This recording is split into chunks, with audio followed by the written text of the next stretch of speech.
Hey, everybody, welcome back to Now We're Talking with Doug Padgett. I know it's been a while. I feel the same way. I am so sorry for the long delays. You know, I've been doing this Vote Common Good work for the last year. It's taken all the time I'd normally put into a podcast.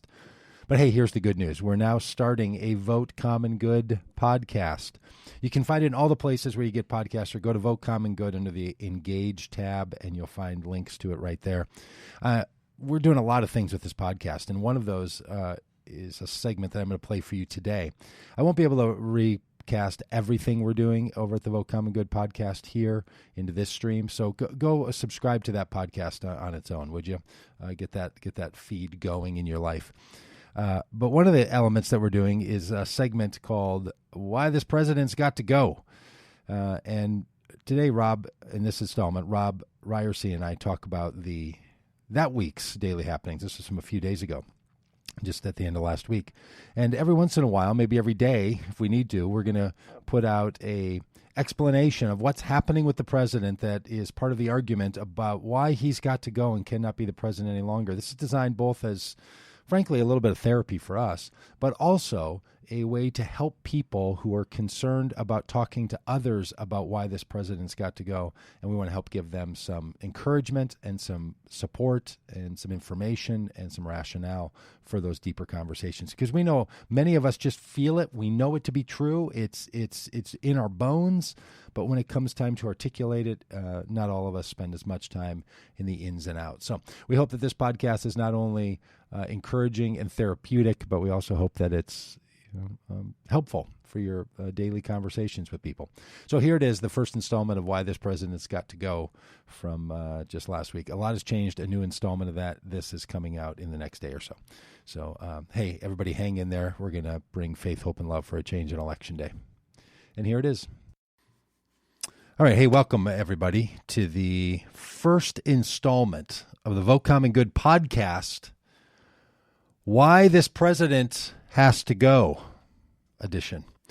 So every week or every day or every time the president earns it, we are going to have a podcast with a thought leader, with a person impacted, with a person who has an opinion about why the president has to go. Donald Trump has been the president since, I guess, January 20th. Or is it 21st, Rob? 20th or 21st? 21st. 21st of 2017. And I will just say that for me personally, every day I have said he has earned the right for someone to say, this guy's got to go. He's just, I believe him to be incompetent. I believe him to be cruel. I believe him to be unable to do his job. I think it's really a problem. And I think he should resign the presidency immediately because of this coronavirus. And this is April 1st, 2020 that we're recording this podcast as episode 1. I'm here with Rob Ryersey. Rob Ryersey is the political director for Vote Common Good, which is an effort that I have given my all of life to. I'm the executive director. Rob is also a pastor at a church in Fayetteville, Arkansas. He is also the executive director, interim director. Do you have a fancy title for the brand new Congress? Executive director. Wow. Hey, well, we're going to talk as executive director to political director today, if you don't mind. That sounds good. Of a group called Brand New Congress, which Rob was also related to when he ran for Congress in 2018 as a Republican in Fayetteville, Arkansas area. So, Rob, I thought you'd be a great partner on this because many an hour we have sat on the bus for the Faith, Hope, and Love for a Change on Election Day tour, as we were touring the country from January through the beginning of March before we were put on hiatus, mostly because the President of the United States continued to deny, delay, and dither. See what I did there? I'm a preacher.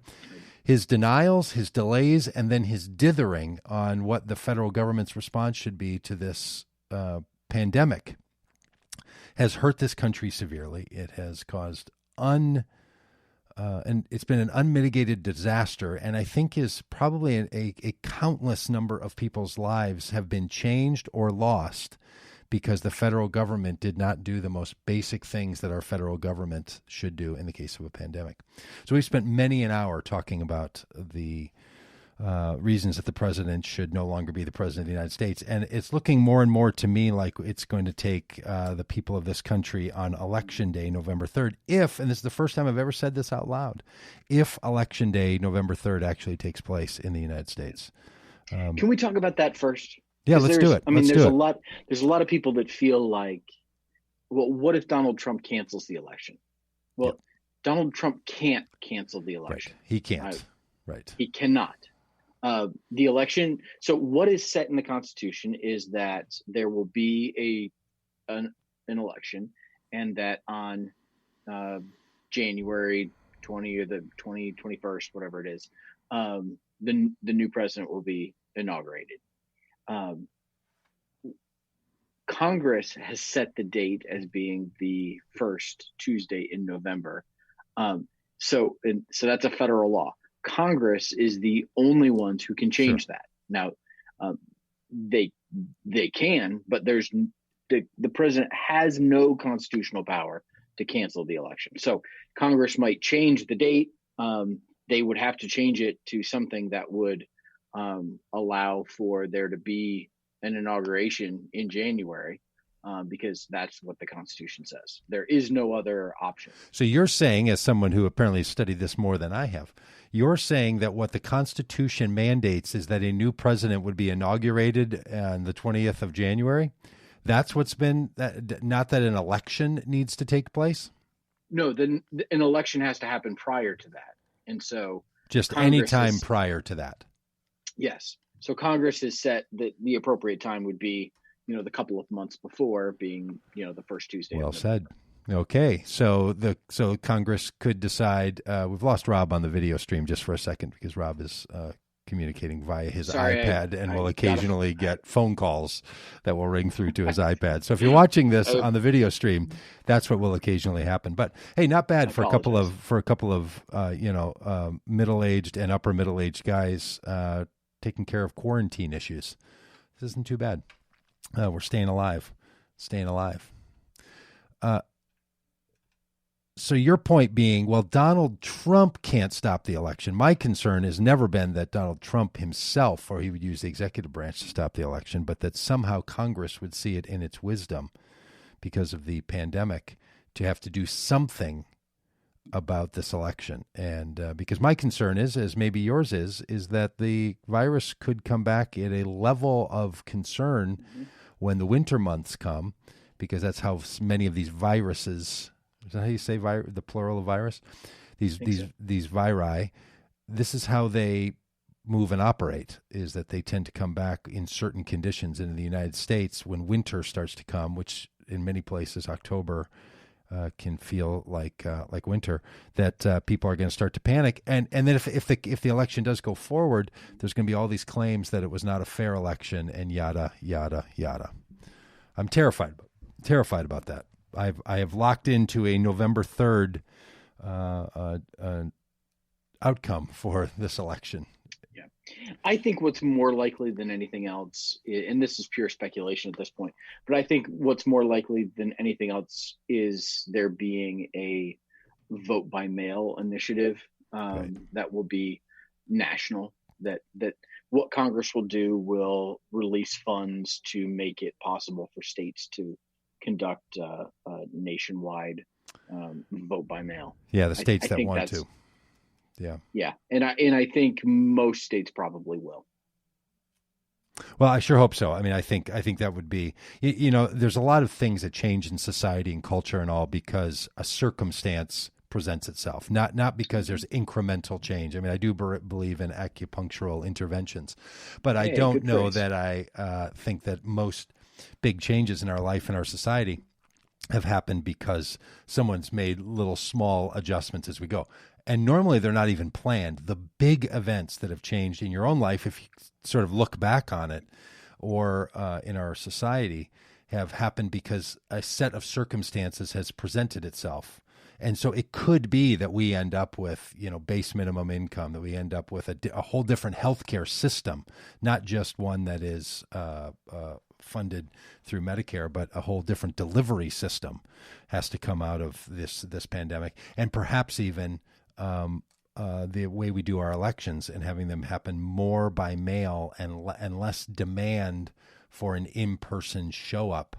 Now, I have people who've said to me in the last couple of days, and this is another reason why this president needs to go, is that there are many people who tend to vote for Democrats in parts of our society who are more negatively impacted by mail-in voting, because it requires addresses, it requires a person to operate at home, it requires addresses for return mail. It just requires a whole level of complication that doesn't exist in other places. So I know there's a lot of people who have been very supportive of by mail voting, but one of the reasons it's not as widely spread from some people's vantage point is because it disincentivizes and makes it more difficult on some people to vote than for others. So I don't know. Yeah. On the other hand, I wonder about if I've long advocated for Election Day being a national holiday, because I think it not having it as a national holiday disenfranchises working people. Nice. And so I think that I don't know. We'd have to. I'm not an expert on vote by mail. It would be interesting to see it would be interesting to have a conversation with some people that live in states like Washington and California. Now, one of the impacts that vote by mail has, that I know for sure, is that it delays election results. It makes the count a lot slower, and so those of us that want to stay up late and watch MSNBC and find out who won. It could be up to 5 days. Well, we won't get into all this, but it could be up to 5 days because the postmarking in places that have mail, that I understand it is, they have to mail it by election day, whatever day that's determined, and then it has a certain number of days to arrive. And man, I mean, the claims of anyway, we won't get into all that. But okay, so we're in the midst of the coronavirus. The president of the United States has continued to delay, to deny, and to dither. I thought starting this podcast on April 1st seemed like just a smart day. It's often considered April Fool's Day, and if there was ever a day in which you'd want to have some commentary about the president, it's the day when you're thinking about foolishness. And the deadly level of foolishness. And Rob, I want to hear your thoughts on this. I'll just say this. What I'm watching out of Donald Trump, and I pay attention to it as closely as I can, which is pretty closely. He's behaving exactly as he has behaved for the last 3 years as president, 3+ years as president, and how he behaved in the election season. So he is right on course. He is doing the very same things that he has done repeatedly, and now the consequences are even more deadly. I think it was deadly before. The harm he has caused to this planet and to the well-being of all who live on it is immeasurable. But now to watch this happen around this, it is incredible how his inability to take in the truth, if the truth is not somehow a part of the imagination that he lives in. I heard him talking back to a CNN reporter 2 days ago, and he was explaining making excuses for why he downplayed the virus previously. And it was, I don't want to give people bad news. I want people to have hope and be confident, as if hope and confidence is something you only have when you don't have the truth, as if it's the alternative to the truth. This is a man who so lacks in confidence, so lacks in hope, so lacks in any sense of being a person of guts, of stick-to-itiveness, of sort of what's the word I'm looking for when someone rises above? Yeah, perseverance. That strength. Yes. That moral character that's heroic. Yes, that you act that way. In difficulty? That's when you act heroic. That's when you act with strength.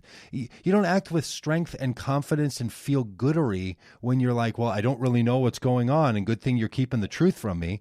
Real strength is that you will take on an issue full front, and you'll walk through it, and it's hard for all of us. So I've just watched this person function in such a weak and unbelievably unhelpful and unhealthy way that it felt like April 1st is the day when this segment of the podcast, and we're going to have this be a regular segment of the Vote Common Good podcast, different people reflecting on circumstances of the day, why this president has to go, because he's unable. The one thing you need a president to do at a time like this is to tell you the truth. That's pretty much the starting point. Now you can fluff it, and look, you and I are, have been working preachers and pastors, so we know how to tell the truth with some flavor, right? We know how to tell the truth with some help. There's a lot of ways you can tell the truth, but he is so far from it, and speaks about his inability to tell the truth as if it's a feature of his life and not a flaw. And it's, okay. So that's what I've got. Yeah. What do you think? So, you mentioned us being preachers and telling the truth. And it reminded me of Frederick Buechner's really great book on preaching called Telling the Truth. And the subtitle is The Gospel as Tragedy, Comedy, and Fairy Tale. Oh. And he talks about how to tell the truth, to tell the good news, it begins as tragedy. Like you have got to face the reality that exists honestly and authentically, and tell that true story before you can ever get to the comedy or the fairy tale. Nice. You've got to start with the tragedy. And this is a president that has skipped the tragedy and the comedy of success and gone straight to the fairy tale of the happily ever after. That's nice. And it's a fairy tale of his own making that is not rooted in American, in not just American, but human ingenuity, rising up and facing a challenge, and people coming together and working together. There's none of that is a part of his story. It is all about his own personal standing, how this affects him. Unbelievable. And his poll numbers, his ratings. I mean, that was one of the most offensive things I think remind the listeners, about. Because people may not be listening to this on April 1st. They may be listening to it on April 3rd and have totally forgotten about that comment from a couple of days ago because it was wiped out by other A couple of days ago, the nonsense. president was bragging about how his daily press conferences are a ratings bonanza, as if he thinks the American people are tuning in for him. This is another episode of The Apprentice.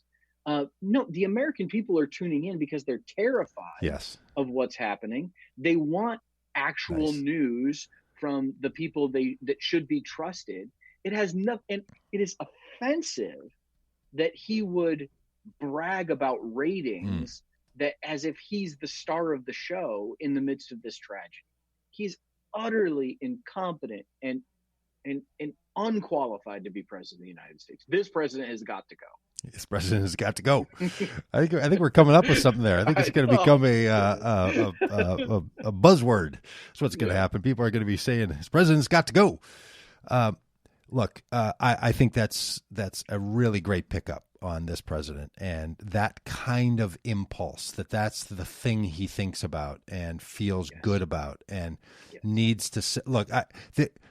I find the man to be, and my wife says I've got a real issue with him, but I find the man to be some unsympathetic character to me right now, right? Very unsympathetic.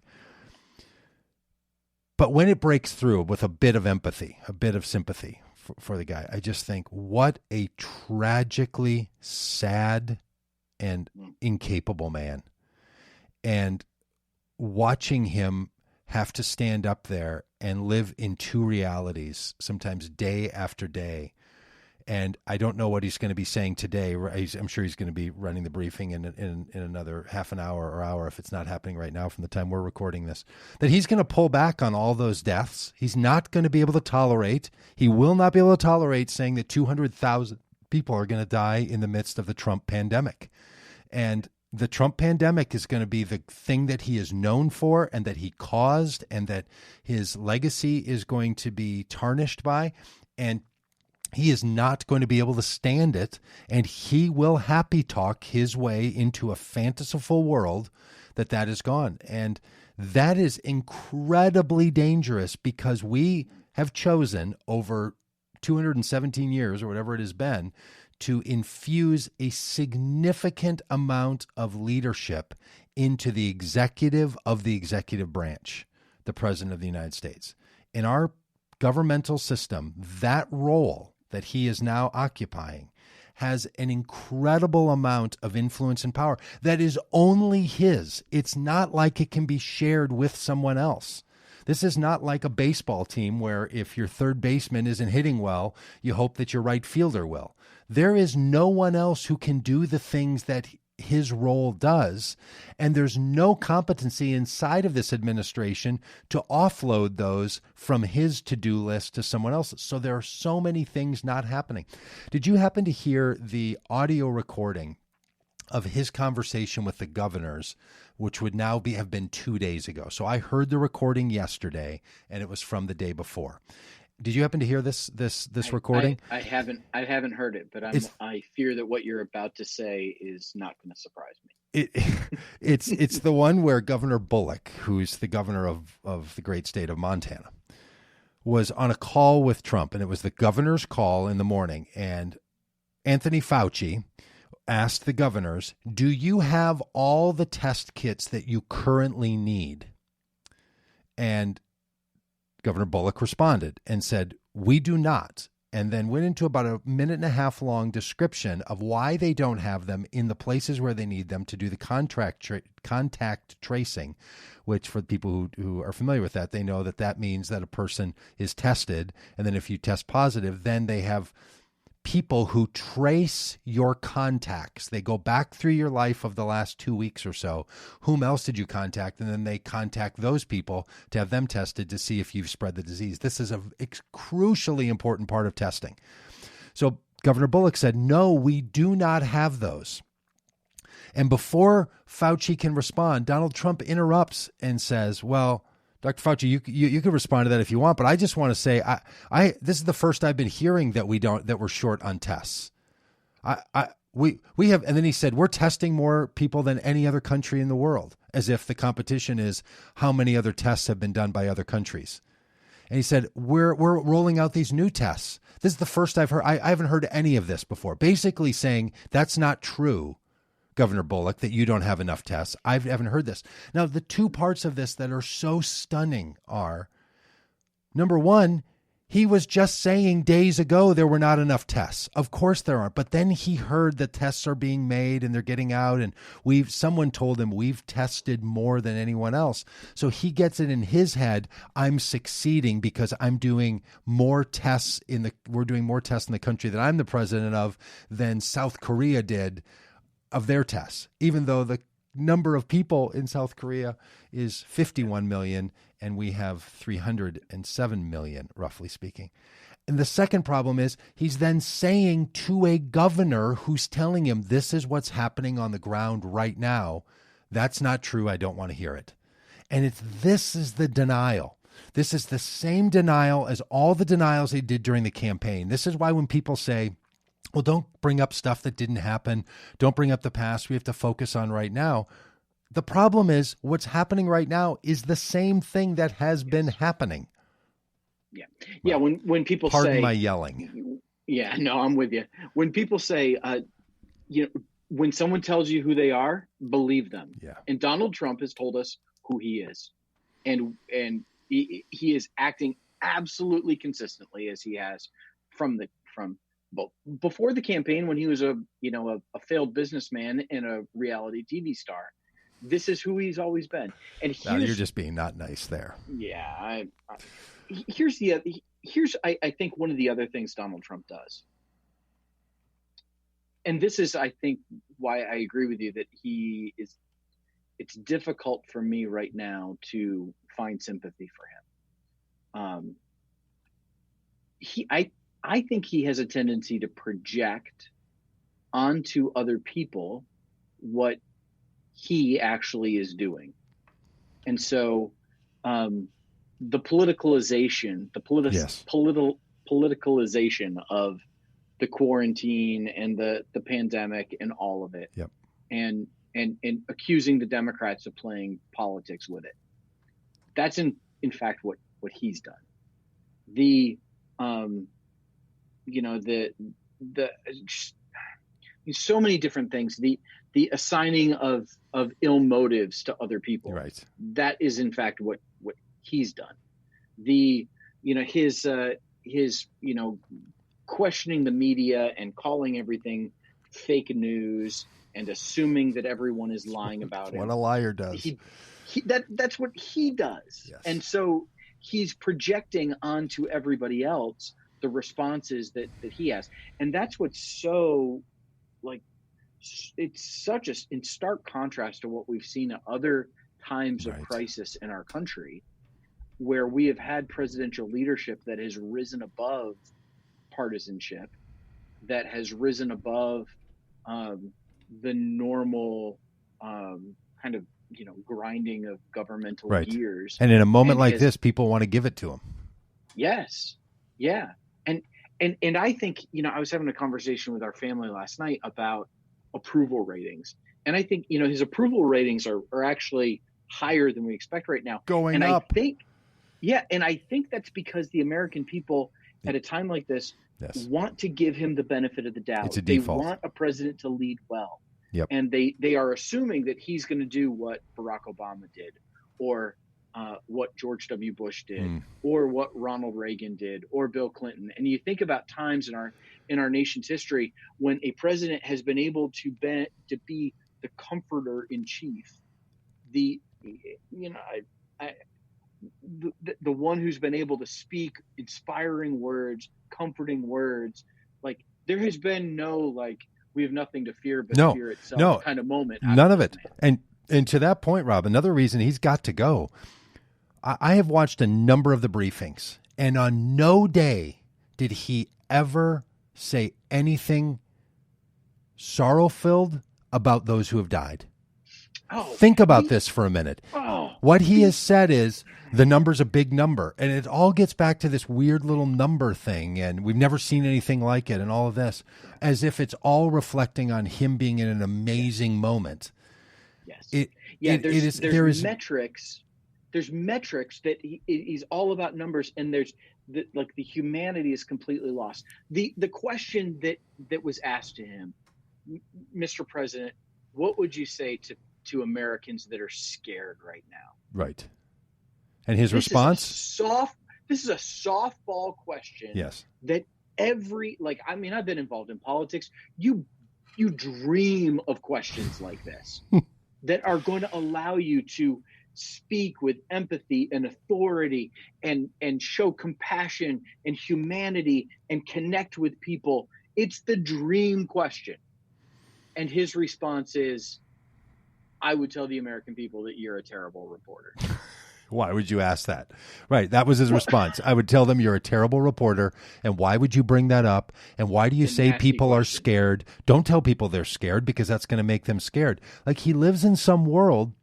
Instead of saying, look, my heart goes out every day. If he would commission something that would say, look, this is like a national crisis and almost a war. I don't like the war analogy, but I get it why people use it. Well, then what he should be saying is, we're going to make sure that every name is spoken of the people who died this day, and name the people.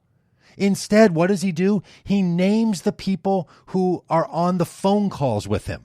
He names the leaders of the G20 and all their names, and then names the names of the people who run companies that are making the products that we're going to use to try to fight this virus. And what he doesn't name are any of the people who have died.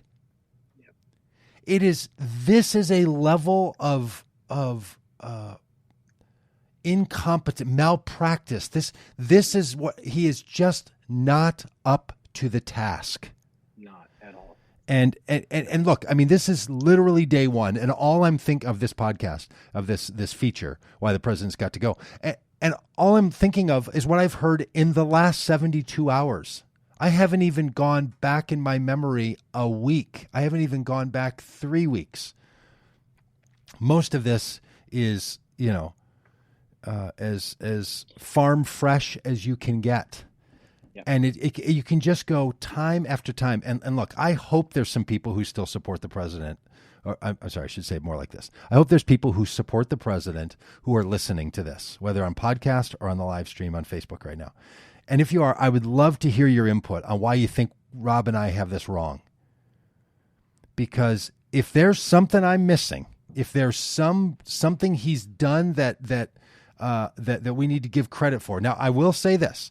He seemed to be shaken yesterday when he had to come out and say, here is the data that I looked at that told me that there are likelihood of 100 to 240,000 people who will lose their lives in the next few months to this disease.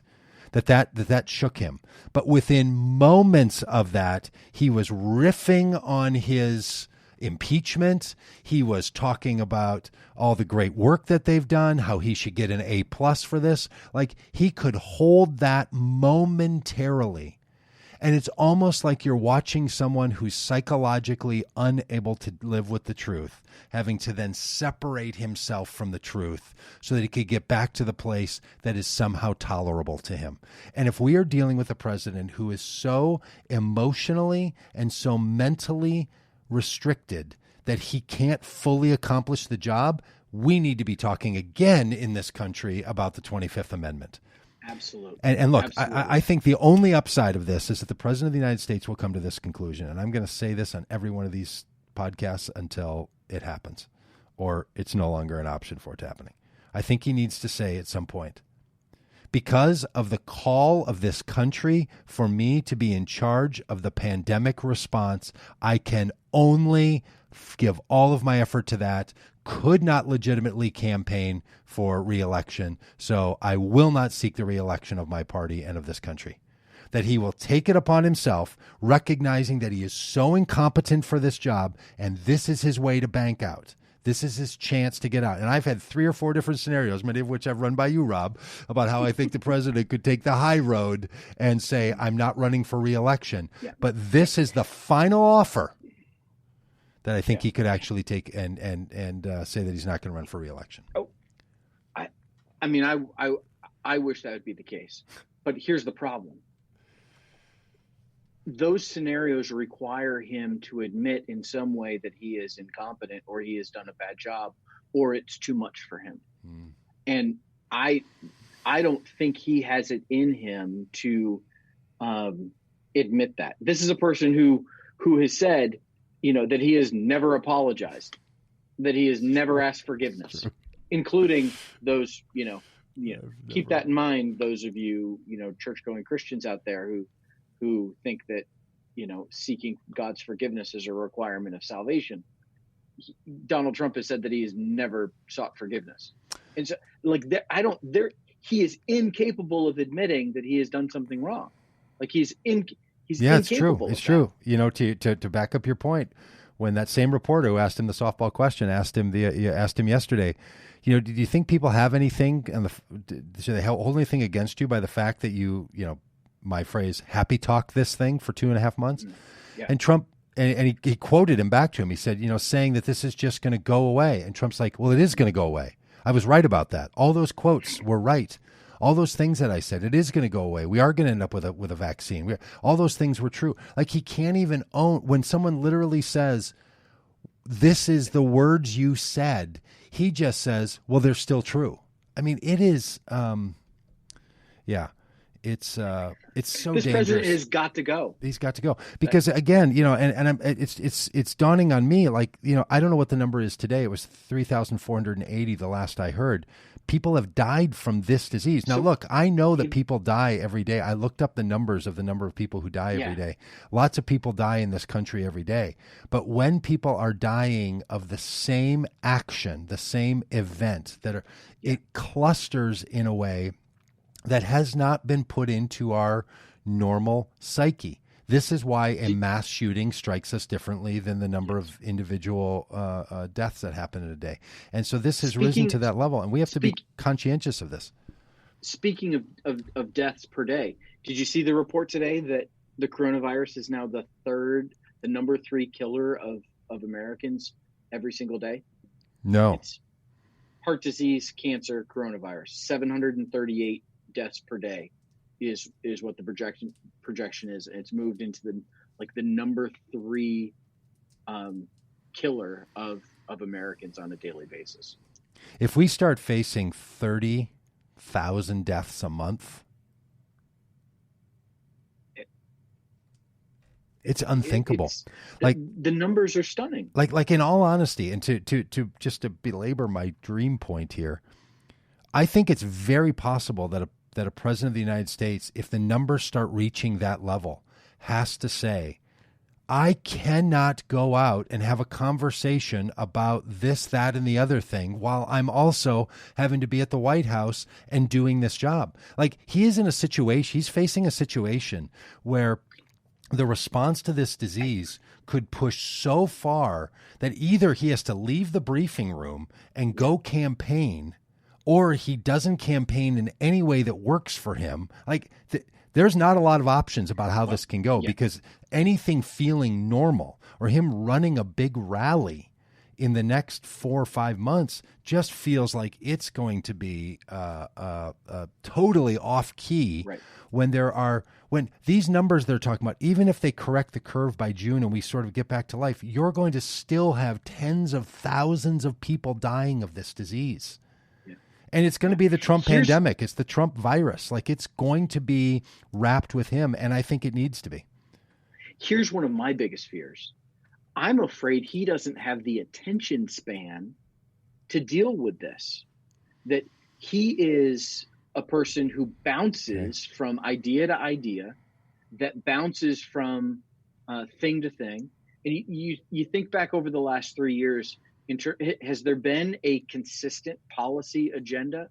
Remember Infrastructure Week? Infrastructure Week? When was that? Has that happened yet? Has Infrastructure Week happened yet? Like, he's a person who seems to me, and I've known people like this in my life. Unfortunately, I've worked for some bosses that are this. I might be one of them. That so easily distracted by like the latest thing that there's no perseverance. There's no stick to itiveness with an issue at hand. Yeah. And there's bouncing around from one thing, and which is why I think he is so ideal for as a fit for an American culture and a news cycle that is I see that flits from issue to issue, and there is no like deep long form sticking with an issue over a long period of time. I fear he does not have the attention span. So your thought is that he will at some point stop worrying about this. He'll pawn this off on the vice president or someone else, and he will say, I need to go do this other thing. I got to go. Yes. Wow. I think he does. He is going to grow tired and bored of what needs to be done to deal with this on a daily basis over the long term, and that he will be off, golfing or campaigning. I mean, I saw one of those memes. The other day that was the number of times that he went golfing from the time that the coronavirus was discovered in the United States. It's a sickening amount. Like, as someone who plays golf, that's a lot. It's just and I hope I'm wrong. Unbelievable. I hope I'm wrong, but I worry that he does not have the attention span to lead us through this. This is no FDR, this president. Well, look, maybe if he's effing something, but maybe if this is if he's not in charge of it, if he's not making these decisions, if he's not interfering in phone calls with governors, if he's not saying to FEMA, call me and I'll fix it, and isn't standing behind a podium saying, we sent you, as if the difference between the federal government and the state government is we and you, we sent you this number of masks. No, we didn't send you. No, you use the power that's in your position to make sure that these things happen for the benefit of all of us, because we're all in it together. So maybe having him not be part of this would be better. Maybe we shouldn't fear that. Maybe we should dream for that. but he tires of leaders around him. And you're saying the federal government will give up on the work. Is that what your concern is? No, but my concern is that, so when he tires of Dr. Fauci becoming a celebrity who gets credit and gets on magazine covers and gets invited on television shows, and he feels like Dr. Fauci is stealing his spotlight, and fires him and brings in someone else who now has to learn on the job, there's no institutional memory. Oh yeah, he is undermined, like what is actually, for those of us that worry at times about the federal bureaucracy, at the very least, there's some infrastructure there. There's some there's some institutional memory that helps keep things moving. He has totally gutted that. Yes. And my fear, like, he's going to grow tired of it. He's going to grow tired of the people around him. Yes. And it's going to consistently set us back. And I place, listen, he's not to blame for the coronavirus. I think he is to blame for how horribly this has been bungled from a governmental leadership point of view. And I think he is directly responsible for how badly this is going in the United States. I agree. I don't think he's responsible for the actual mutation of the virus into the human system. I think he is responsible for the United States being the center of this pandemic. Exactly. Just put it anywhere. Just put it right where South Korea was on the same day of their first case, and the United States same day, and how the two countries responded to this. And there it all is. The reason we are at home the way we are right now, the reason the system is overrunning. Just to give an example, when we came off of the road 2.5 weeks ago for Vote Common Good, and we had to stop our work because things were starting to shut down around the country, and we came back home. I met with my neighbor across the street the next day. We went out for lunch, and he said, wow, what do you think's going on? I said, look, here's why I'm not freaked out about this the way some people are. And I was wrong. I should have been freaked out. I said, here's what I'm sure is happening. Now, this is now 2.5 weeks ago. I said, I am sure that there are convoys running, military convoys running in the middle of the night to get to states where they know these are issues. And they're going to start building out hospitals in parking lots and in hotels. And they're going to be bringing out of the strategic reserve all kinds of medical equipment to build this out, because they have been scenario planning for pandemics around viruses in this country. And I'm saying this to my neighbor. This is what I'm sure is happening. And I was connecting it to what we were hearing with Cole. And he said, well, how would we not know if these trucks were running around the country? And I said, well, because they drive at night. And Cole, who's our bus driver from the Vote Common Good tour, was telling us about how he was on the Pink tour and they had like 50 buses. And I said, these big bands travel with 50 buses. Why do we never see them driving through our cities? And he said, because we drive at night and you're not out on the highways, right? I'm like, this is what's got to be happening, because this is how you respond to a pandemic. Now, what do I know about pandemics?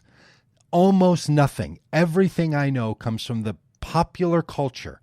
2.5 weeks ago, I was saying, I'm sure they're going to be building out hospitals. They're going to use the Defense Production Act to take over hotels. This is what they're going to do. And they're going to put people in hotels nearby hospitals, and they're going to start to quarantine people. And this is how it's going to work. Now, look, a little teeny bit of that is now happening, and almost none of it by the government. Franklin Graham's group is the one building out the hospital in Central Park. And finally, the government just is going to open 29,000 beds at the Javits Center in New York, like tomorrow. Well, I was talking about this, and I don't know anything, is my point. Yeah. The point is not that somehow I was the hero. The point is I'm a guy who doesn't know anything about this. So why the people who knew about all of this, and they would actually make all this happen, were not called into action and did not force the hand? Why FEMA waited till 1.5 weeks ago to take over the coordination of a pandemic in this country? And they said it's because the president didn't give us the order. Now, look, They're going to go back over and over and over, and things that ordinary Joe schmoes like me and you know they didn't do.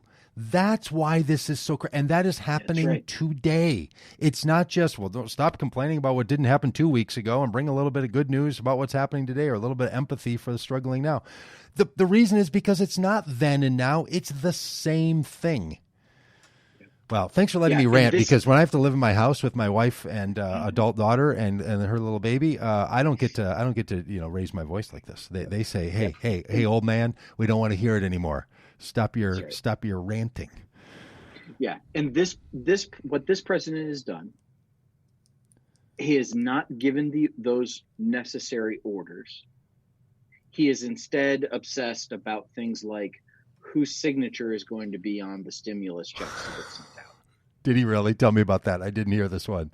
You haven't heard this? No, he wants to make sure that it's not. He is insisting that it's his signature that goes on everyone's stimulus check. No. Yes. Aren't those always signed? No, I have not. Aren't those always signed by the Treasury Secretary, Stephen Mnuchin? Yeah, John Oliver Light. Cute. Bizarro John Oliver. Yeah, that's John Oliver's line, right? Yeah, John Oliver says he's like. Yep. So Donald Trump is saying that he wants his signature to be the one that's on the stimulus check, as if it's a check coming from Uncle Don. Yep. These are the things that he's thinking about instead of what should FEMA be doing. This president's got to go. This president has got to go. That's unbelievable. Well, this is recording one of the podcast, the Vote Common Good podcast series. This president's got to go. Or this president has to go. Or this president has got to go. We're going to figure that out. You can say it any way you want. Point being, this president's got to go.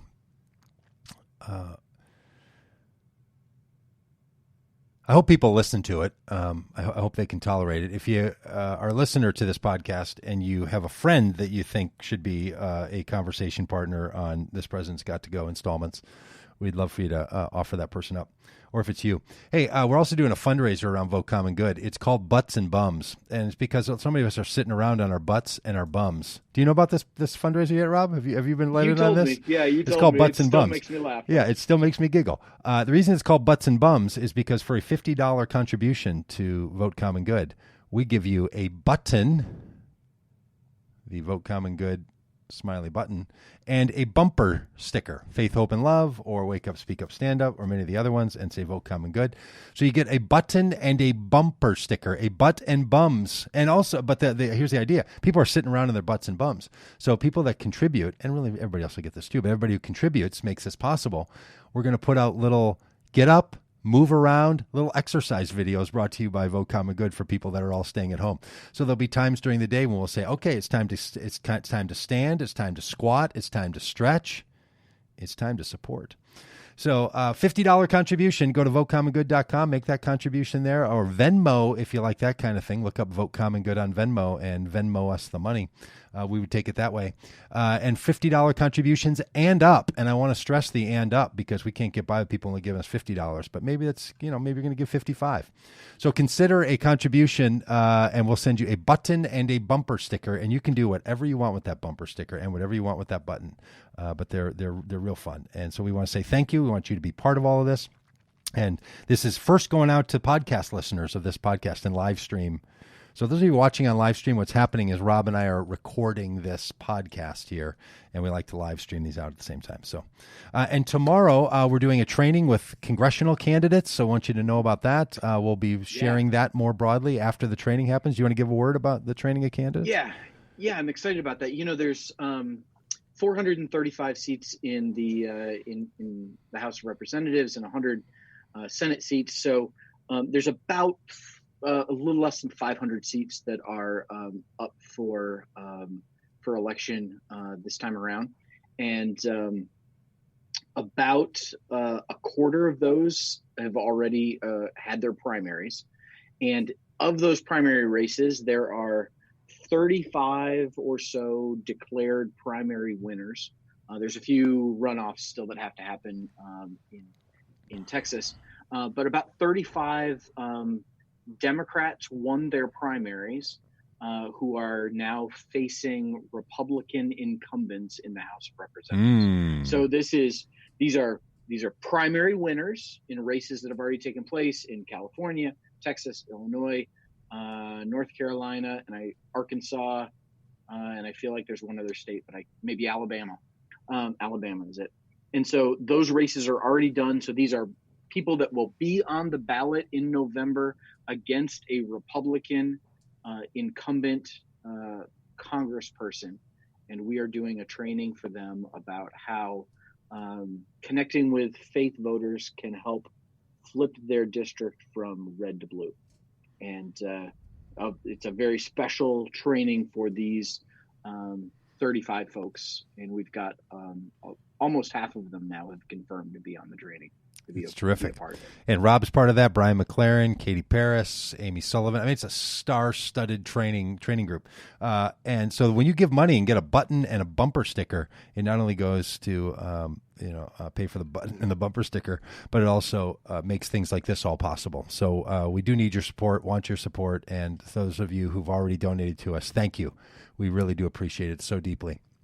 And we'd ask you to do it again and again. Hey, and we also do a thing called Electionary, which is happening, and lots of other stuff on our Facebook page. But Electionary happens on Tuesday nights. It's a video experience for you around someone giving a reflection on a biblical passage for this election. And then we wrap it with some poetry and some music and some art and some talking. It's pretty good little hour. So, do what we can here at Vote Common Good to ask people to make the common good their voting criteria and to prevent the reelection of Donald Trump, because it's become more and more clear that this president's got to go. So thanks for being a part of the initial podcast and live stream.